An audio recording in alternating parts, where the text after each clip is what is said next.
Perkenalkan, nama saya Muhammad Fatur Helmi, NIM 118159. Di sini saya akan mencoba menjelaskan dari materi ke-6 ya, yang berjudul penemuan hukum, perbandingannya dengan ijtihad melalui beragam nas dan mencari makna nas secara mafhum muwaqqah dan mafhum mukhalafah. Jadi di sini saya akan menjelaskan tentang penemuan hukum dulu ya. Jadi dalam istilah usul fikih, metode penemuan hukum dipakai dengan istilah istinbat turuk al-istinbat, yaitu cara yang ditempuh seorang mujtahid dalam mengeluarkan hukum dari dalilnya. Dengan demikian, dalil-dalilnya sebagaimana dibahas dalam ilmu usul fikih, beristinbat hukum dari dalil-dalilnya dapat dilakukan dengan jalan pembahasan bahasa yang dipergunakan dalam Al-Quran atau Sunnah Rasul,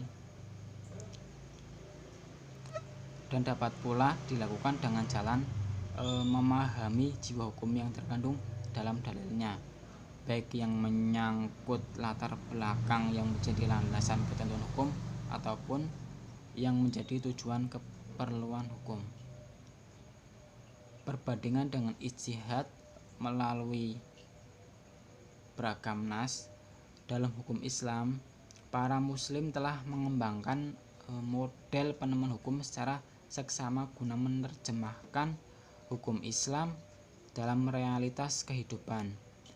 Metode penemuan hukum dapat dilakukan dengan menggunakan kaidah-kaidah tertentu. Menurut Ali Yasa Abu Bakar berpendapat bahwa dibedakan antara dalil dan metode. Dalil menurutnya adalah hanya Al-Quran dan As-Sunnah saja. Sedangkan dalil selebihnya, dalil al-mushir, dianggap sebagai metode yang dikelompokkan menjadi 3 diantaranya. Yang pertama ada metode lughawiyah, yang artinya penalaran yang bertumbuh pada kaidah keabsahan kebahasaan maksudnya. Yang kedua metode ta'liliyah, yang artinya pertimbangan yang bertumbuh pada ilat atau rasio logis. Yang ketiga metode istilahiyah, yaitu pertimbangan yang bertumbuh pada kemaslahatan atau tujuan pensyariatan.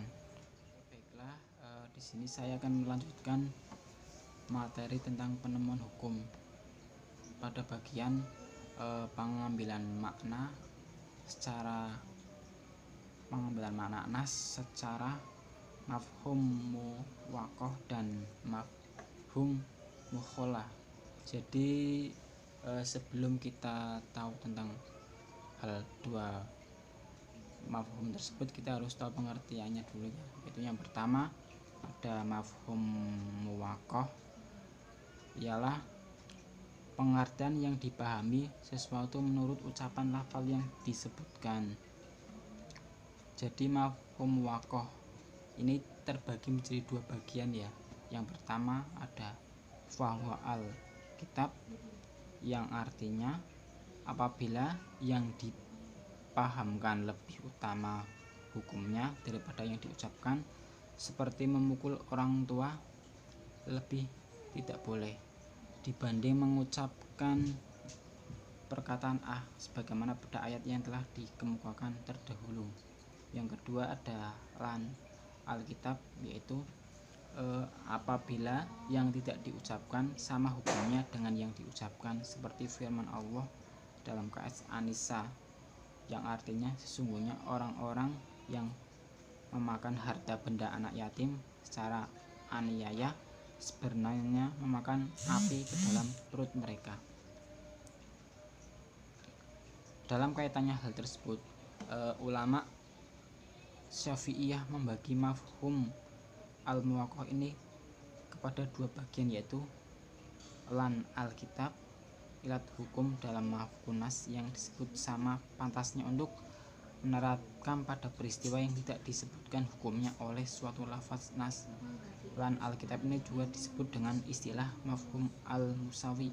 Dan yang kedua, fahwa Alkitab, yaitu ilat hukum pada peristiwa yang tidak disebutkan dalam mantuk nas lebih pantas utama untuk menerapkan pada peristiwa yang disebut. Lanjut, yang kedua itu ada mafhum mukhalafat.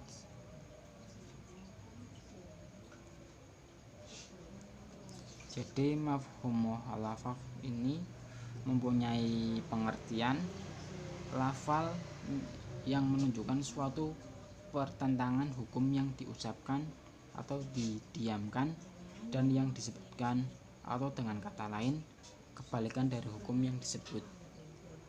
Lantaran tidak adanya batasan, maka nas tersebut dapat juga dipahami sebagai hukum yang mengharamkan bila batasannya tidak ada. Contoh dalam firman Allah dalam KS Al-Maidah yang artinya, diharamkan bagimu memakan bangkai, darah, daging babi, daging hewan yang disembelih atas nama selain Allah. Jadi bunyi ayat tersebut menunjukkan diharamkannya binatang sembelihan yang ketika disembelih dibarengi dengan menyebut nama selain Allah seperti berhala dan sebagainya. Di samping itu, ayat tersebut juga dipahami bahwa binatang yang disembelih dengan tanpa menyebut nama selain Allah maka haram dimakan. Dengan demikian, bunyi suatu nas menetapkan suatu hukum yang disertai adanya batas. Jika hal tersebut hilang, maka nas tersebut menimbulkan pemahaman kebalikan hukum yang ditunjukkan oleh bunyi dari nas tersebut. Sekian dan terima kasih. Wassalamualaikum warahmatullahi wabarakatuh.